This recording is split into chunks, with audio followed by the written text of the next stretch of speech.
Donc pour tracer un carré ou un rectangle, voici point de départ, donc un segment. Là j'ai pris 6 cm.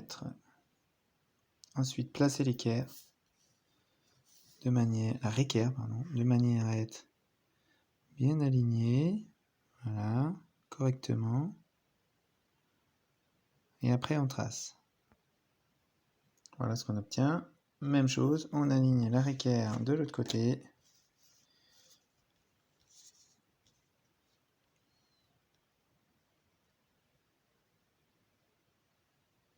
Voilà, et on trace. Je ne peux pas filmer et tracer en même temps. Donc je place l'équerre et je vous montre après. Voilà, donc il nous reste le dernier segment à relier pour terminer le carré. Et voilà, il paraît déformé, mais il ne l'est pas. Pour le rectangle, même chose, on part d'un segment, d'une longueur ou d'une largeur.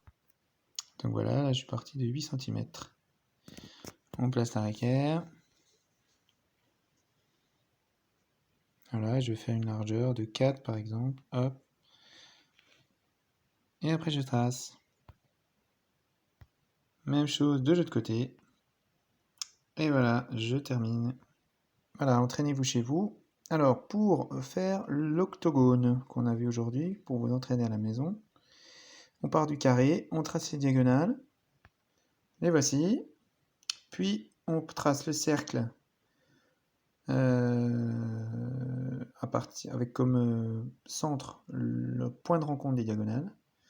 Et donc, on passe par les sommets du carré. Voilà. Et ensuite, on trace deux diamètres du cercle qui passent par le centre de cette manière-là.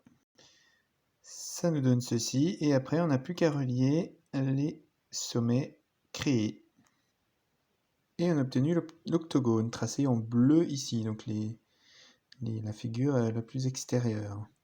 Pour l'hexagone, donc on construit un cercle, le voici, puis on garde l'ouverture du rayon, et on va reporter 6 fois la longueur sur le cercle, comme ceci. Et après, il ne reste plus qu'à relier les points pour obtenir un hexagone. Et voilà, maintenant, entraînez-vous, à vous de jouer, au travail, et à jeudi.